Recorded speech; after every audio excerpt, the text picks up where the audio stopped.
धाकड़ खबर, बेखौफज़ुबां, बेबाक अंदाज। धाकड़ खबर में आपका स्वागत है। मैं आपके साथ हूं अकरम रईस खान। हमेशा की तरह अधूरी बात बताकर या आधा सच बताकर प्रधानमंत्री नरेंद्र मोदी ने फिर से एक बार भारतीय समाज के अंदर हिंदू मुसलमानों के बीच नफरत का एक बीज डालने की कोशिश की है। उन्होंने बताने का प्रयास किया कि कैसे मुगल राजा महाराजा जो थे उनको हराने का काम ही नहीं करते थे, उनके मंदिर तोड़ने का भी काम किया करते थे। यानी मुगल जो है जब तक संतुष्टि नहीं होती थी उनको, जब तक वो हिंदुओं का मंदिर नहीं तोड़ दिया करते थे। इसके बाद से पूरे देश के अंदर एक बहस छिड़ गई है बुद्धिजीवी वर्ग में। हालांकि जो अंधभक्त है वो तो सत्य मान लेते हैं कि जैसे प्रभु ने कह दिया और उसी को आगे बढ़ाने में लग जाते हैं कि क्या वाकई में सच है कि मुगल जो है जब किसी राज्य को जीतते थे उसके बाद वो वहां के मंदिर तोड़ते थे, या हिंदू राजा भी ऐसा किया करते थे और आपस में हिंदू राजाओं की जब लड़ाई होती थी तो वो भी एक दूसरे के मंदिरों को तोड़ा करते थे। तो अधूरा सच बताया गया है क्या, अधूरी बात फिर से एक बार बताई गई है क्या, और चुनावी माहौल में मुस्लिम लीग के बाद प्रधानमंत्री नरेंद्र मोदी ने जिस तरह से मुगलों की एंट्री की है उससे और भी कई सारे सवाल पैदा हो रहे हैं। और इन्हीं सब पर बातचीत करने के लिए हमारे साथ जुड़ रहे हैं डॉक्टर राम पुनियानी जी। नाम ही काफी है, ज्यादा उनके बारे में बताकर मैं आपका वक्त नहीं लेना चाहता हूं। बहुत शुक्रिया सर वक्त देने के लिए। बहुत धन्यवाद। शुक्रिया मैं डबल करना चाहता हूं क्योंकि आप कहीं बाहर हैं और आपने इतने कम समय में हमारे साथ जुड़ने की कोशिश की। आपका बहुत शुक्रिया। धन्यवाद धन्यवाद। मैं सीधे मुद्दे पे आना चाहता हूं। मुगलों ने जो शासन किया सर वो 1526 से 1857 तक किया। उनके कार्यकाल के दौरान या उनके राज के दौरान कितने मंदिर तोड़े गए हैं, क्या इतिहास में दर्ज मिलता है? देखिए, ये प्रोपेगेंडा बहुत दिन से चलाया जा रहा है। जब से आपको पता है बाबरी मस्जिद के बारे में सवाल उठा था तब से प्रोपेगेंडा उठाया जा रहा है कि मुसलमान राजाओं ने हिंदुओं के मंदिरों को तोड़कर हिंदुओं का अपमान किया। वो सोमनाथ मंदिर का उदाहरण देते हैं। तो सोमनाथ मंदिर का जो मंदिर तोड़ा गया था महमूद गजनवी द्वारा, उसमें मुख्य बात हिंदू धर्म की नहीं थी, इस्लाम की नहीं थी। मुख्य बात थी कि सोमनाथ के मंदिर में बहुत संपत्ति थी और कोई भी राजा संपत्ति और सत्ता के पीछे तो दीवाना था ही। ये एक बात। दूसरी बात ये, जैसे खास तौर से औरंगजेब के बारे में कही जाती है कि उसने बहुत सारे मंदिर तोड़े, मस्जिदें बनाई, तो इसका भी पूरा इतिहासकारों ने अध्ययन किया है और आखिर ये नतीजे पे आए हैं कि औरंगजेब ने करीब 10-15 मंदिर तोड़े होंगे। अब 10-15 मंदिर तोड़े और 100 मंदिरों को उन्होंने दान दिया। ये बात मैं कैसे कह रहा हूँ? क्योंकि डॉक्टर अमरनाथ पांडे की किताब है फरमान्स ऑफ किंग औरंगजेब, उसमें वो लिखते हैं कि उन्होंने बहुत सारे मंदिरों को दान दिया। उसके जो प्रमाण हैं औरंगजेब के डॉक्यूमेंट उसमें जारी किए हैं डॉक्टर पांडे ने। और जैसे मैं 3 उदाहरण दे दूं, आसाम में कामाख्या देवी का मंदिर, मध्य प्रदेश में महाकाल का मंदिर, उत्तर प्रदेश में वृंदावन का मंदिर, इसको औरंगजेब ने दान दिए। फिर और एक बात बताता हूँ कि ऐसे जो मंदिर तोड़ने का मुख्य कारण था वो राजा अपने वर्चस्व, डोमिनेशन दूसरे राजा पे दिखाना चाहता था। और ये बात रिचर्ड ईटन अपनी किताब टेम्पल डिस्ट्रक्शन में बताते हैं, कैसे जब 2 हिंदू राजा आपस में लड़ते थे तो जीतने वाला हिंदू राजा हारने वाले हिंदू राजा के कुल देवता की मूर्ति को तोड़कर खुद का कुल देवता वहां प्रस्थापित करता था। इसके उन्होंने बहुत सारे उदाहरण दिए और उसका कारण क्या था कि प्रजा को संदेश देना कि अब से यहाँ का राजा मैं हूँ, मेरे को देना है, और हाथ से राजा का अपमान करना कि देखो भाई मैं तुम्हारे कुल देवता का। मैं हिंदू राजाओं पे आऊंगा सर, लेकिन अभी मुगलों पे रहना चाहता हूं। आपने बताया कि औरंगजेब का तो इतिहास मिलता है कि उन्होंने 15 मंदिर तोड़े, 100 मंदिरों को दान दिया, लेकिन मुगलों में तो और भी बादशाह हुए हैं ना, उनका क्या इतिहास मिलता है सर? देखिए, जैसे बाबर के बारे में, बाबरी मस्जिद के बारे में कहा गया, तो ये एक बनी बनाई बात है, इसमें कोई भी सच्चाई नहीं है। जितने भी आप ऐतिहासिक डॉक्यूमेंट देखेंगे तो पहली बात तो वहां अभी जैसे सुप्रीम कोर्ट का जजमेंट आया था बाबरी मस्जिद राम मंदिर के बारे में, तो सुप्रीम कोर्ट का जजमेंट कहता है कि वहां मस्जिद के नीचे मंदिर होने का कोई निश्चित प्रमाण नहीं है और भगवान राम का जन्म वहां हुआ इसके बारे में भी कोई निश्चित प्रमाण नहीं है। अयोध्या में कई मंदिर हैं जो दावा करते हैं कि भगवान राम का जन्म उन्हीं के मंदिर में हुआ था। तो ये बनी बनाई बातें और इतिहास की बात में फर्क होता है। तो ये बाबर की बात हो गई। जहां तक अकबर का सवाल है, अकबर को तो कोई उस पर उंगली उठाता ही नहीं है। वो तो सुलह कुल की बात करता था, उपनिषद का अनुवाद करवाता था, दारा शिकोह भी उसी प्रकार का था। और जहां तक दूसरे मुगल राजा हैं, हर एक मुगल राजा की पॉलिसी थी। एक तो क्या, वो आर्किटेक्चर में उनको बहुत इंटरेस्ट था। जी यानी जो ताजमहल बन गया वो अचानक नहीं बन गया।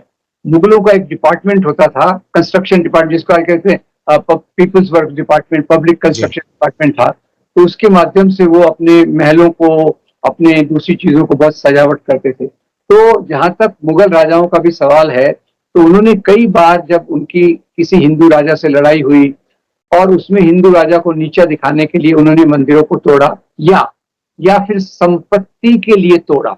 ये पूरा मैंने प्रमाण से, इसके बारे में बहुत सारे डॉक्यूमेंट्स हैं। डॉक्टर हरबंस मुखिया की किताब है मध्ययुगीन भारत की, अभी ऑड्रेट रुश्की की किताब आई है औरंगजेब के बारे में। तो ये सब यही बताते हैं कि राजाओं का उद्देश्य कोई धर्म के लिए राज्य करना नहीं था। जी धर्म इंसिडेंटल चीज थी, और मंदिर मस्जिद का सवाल हो प्रजा की खुशी के लिए, या हारे हुए राजा का अपमान करने के लिए, या संपत्ति को प्राप्त करने के लिए करते थे। अब ये भी बात आपको पता होगा, मंदिरों में संपत्ति के बहुत भंडार होते थे, जी जी जी की नजर उस पर भी रहती थी। हिंदू राजा हो या मुसलमान राजा हो, दोनों की नजर उस पर रहती थी। तो ठीक हिंदू है। के बारे में भी यही बात मैं आपको जी बताऊंगा। जी जी जी, ये चीज ये बताइए सर कि ये सारी जो सोच है कि मुस्लिमों ने शासन किया, भारत पर आक्रांता थे, ये मुगलों तक ही सीमित क्यों रह जाती है? क्योंकि मुगलों से पहले तो बहुत सारे मुसलमान आ चुके थे। जी, देखिए, मुगलों से इसलिए सीमित हो जाती है क्योंकि मुगलों के बाद यहाँ अंग्रेजों का रूल आया, अंग्रेजों का राज। और अंग्रेजों का जब राज आया तो अंग्रेजों को यहाँ के लोगों की वफादारी, लॉयल्टी अपनी तरफ जीतनी थी। लोग वफादार किसको थे?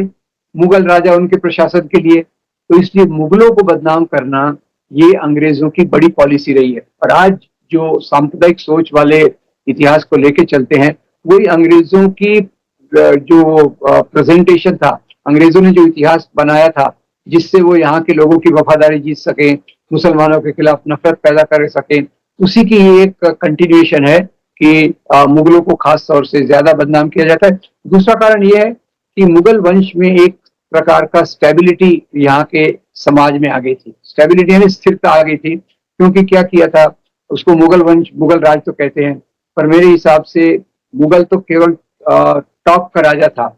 उसके जो ज्यादातर अधिकारी थे वो हिंदू रहते थे। उदाहरण अकबर है, औरंगजेब है। आपको बता दूं कि जिस औरंगजेब को इतना नफरत करते हैं, औरंगजेब के सेनापति का नाम था राजा जय सिंह। और औरंगजेब के जो खजांची थे वो राजा रघुनाथ बहादुर थे। अकबर के जो सबसे बड़े खजांची थे राजा टोडरमल थे। अकबर के सबसे बड़े सलाहकार थे राजा बीरबल थे। तो ये एक जो भारत की मिलीजुली सभ्यता संस्कृति का ये प्रतीक था मुगल वंश में, ये बहुत विकसित हुई। ये आपको दूसरी बात बता दूं कि जो हम गंगा जमनी तहजीब कहते हैं, वो मुगल वंश के दौरान बहुत विकसित हुई। तो दूसरे मुसलमान राजाओं के प्रति भी नफरत है, ऐसी बात नहीं है, पर मुगलों खास तौर से टारगेट किया जाता है क्योंकि वो अंग्रेजों के तुरंत पहले उन्हीं का राज था, इसलिए उन्हें सिंगल आउट किया गया है। प्रधानमंत्री नरेंद्र मोदी ने जो ये बात कही है उधमपुर में, वो इस संदर्भ में कही कि देखो लालू जो हैं वो मटन पकाते हुए वीडियो जारी करते हैं और उनका बेटा मछली खाते हुए वीडियो जारी करता है। यानी जैसे मुगल अपमानित किया करते थे हिंदुओं के राजाओं को लूटने के बाद मंदिर तोड़कर, वैसे ही लोग कर रहे हैं। आप इसको ऐसे ही समझ सकते हैं या चुनाव के दौर में वो हिंदू मुस्लिम कर रहे हैं? क्योंकि इससे पहले मुस्लिम लीग का भी नाम ले चुके हैं कांग्रेस के घोषणा पत्र को लेकर। देखिए, अगर मैं विस्तार में बताऊं तो बात यह है कि भारतीय जनता पार्टी को हमेशा कोई विभाजन करने वाला मुद्दा चाहिए, मुसलमान बदनाम करने वाला मुद्दा चाहिए, पोलराइजेशन, ध्रुवीकरण वाला मुद्दा चाहिए। इसलिए उन्होंने कांग्रेस के मैनिफेस्टो को मुस्लिम लीग से जोड़ दिया, जबकि मैनिफेस्टो में जो बातें हैं वो मुस्लिम लीग की बात से पूरी तौर से अलग है। मुस्लिम लीग का भी मैनिफेस्टो मैंने 1937 का देखा है। उस प्रकार की बातें, जहाँ लोगों के, किसानों की बात हो, मजदूरों की बात हो, बेरोजगारों की बात हो, ऐसी बातें उसमें कहीं नहीं है, पर जानबूझकर उसको खींच तान कर जोड़ा गया है ताकि एक सांप्रदायिकता का माहौल खड़ा किया जाए। और अभी मटन की बात है, मीट की बात है, इसका थोड़ा मैं आपको विस्तार बता दूं।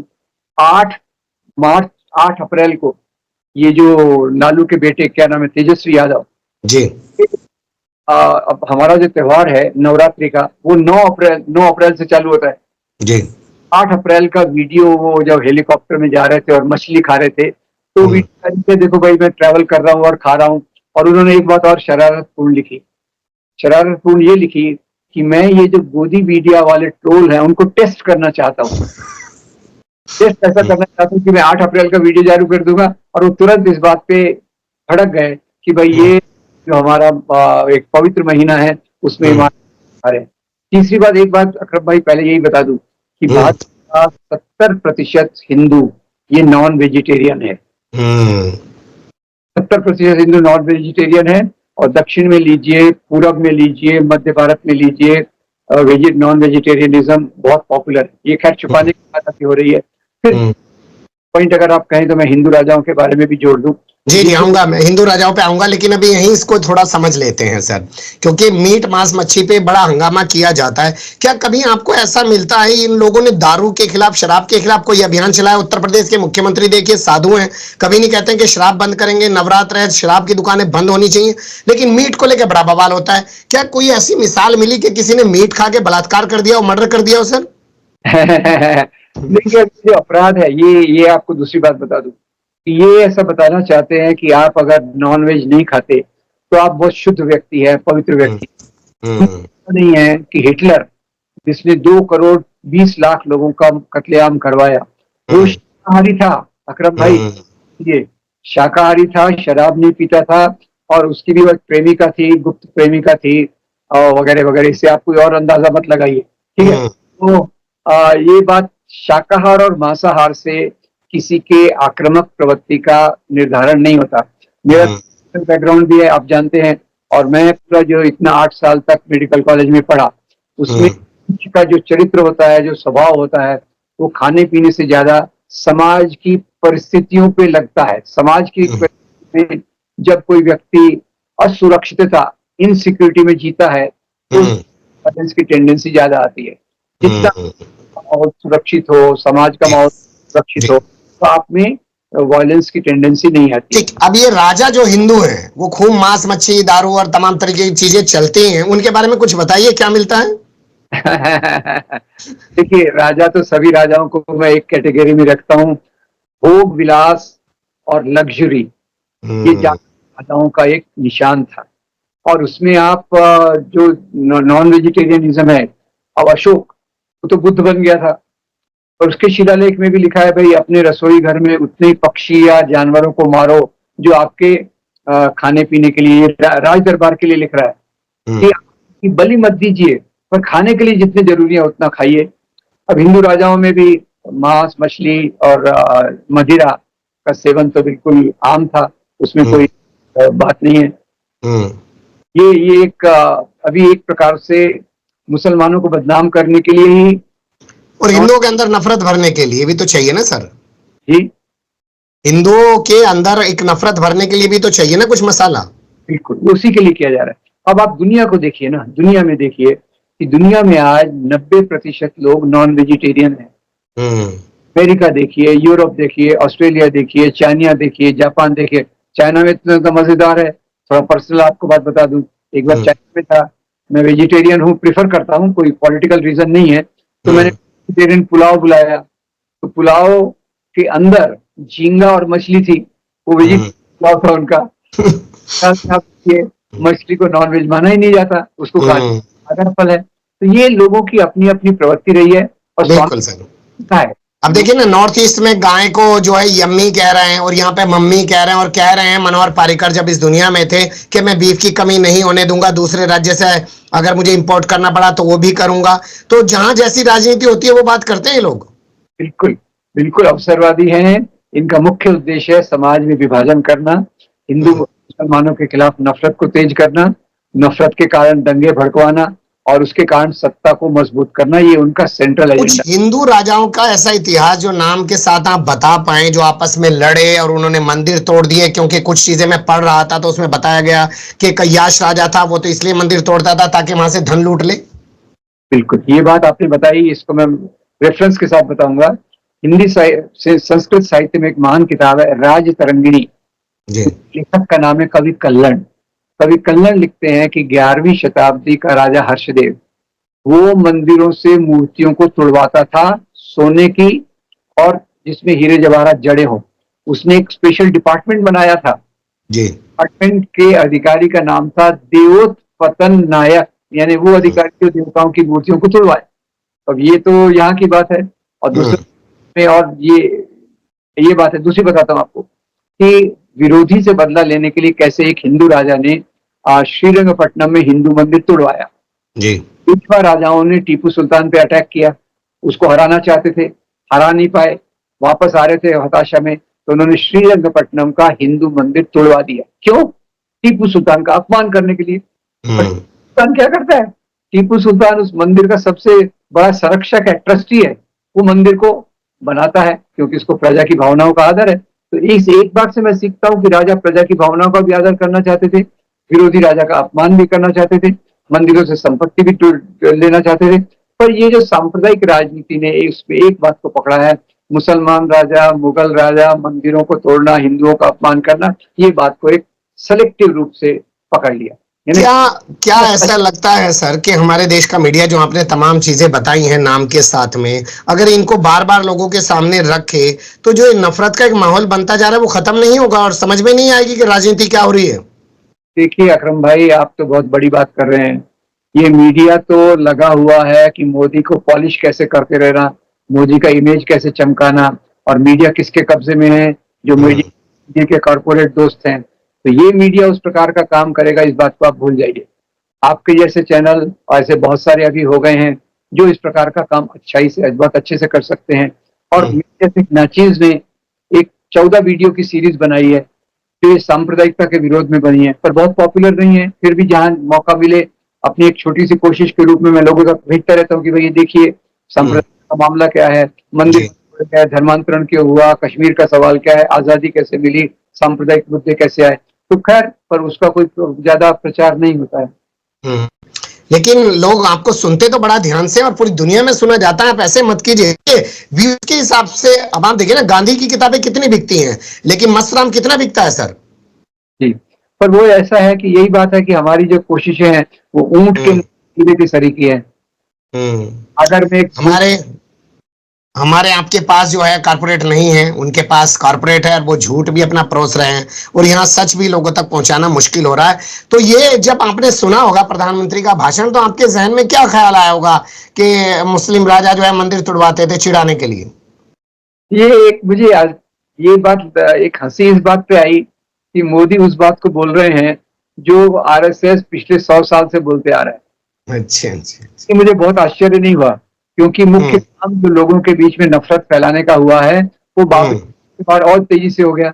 और बाबरी मस्जिद को उन्होंने मुद्दा क्यों बनाया? क्योंकि उससे बाबर ने तोड़ा, बाबर मुसलमान यानी आज के मुसलमान। ये उनको एक समीकरण जो उन्होंने बहुत सफलतापूर्ण बनाया है वो हमारे समाज के लिए एक बहुत पिछड़ेपन का, हमारे समाज को पीछे धकेलने वाला है।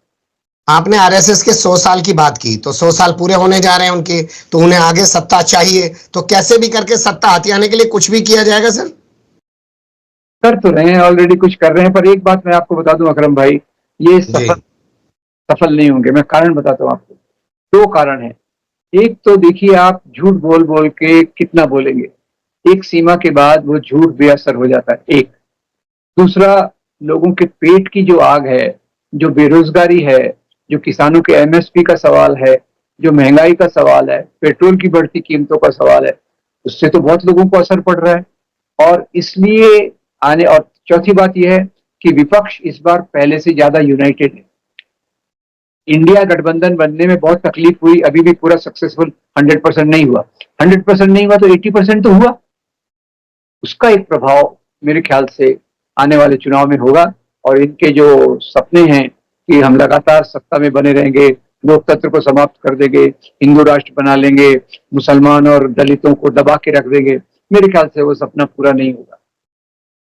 बिल्कुल आप सही कह रहे हैं और उम्मीद पर ही दुनिया कायम है। और इससे पहले न जाने कितने ऐसे सरफिरे टाइप के लोग आए और न जाने क्या सोच रहे थे कि खुदा बन जाएंगे दुनिया के, मिट्टी में मिल गए, आज कोई नाम लेने वाला नहीं है। इतिहास उठाकर देख लीजिए। बहुत शुक्रिया, आपने बहुत बारीकी से तमाम चीजों पर रोशनी डाली। फिर आपके साथ किसी और मुद्दे पर जुड़ने की कोशिश करेंगे। धन्यवाद। धन्यवाद।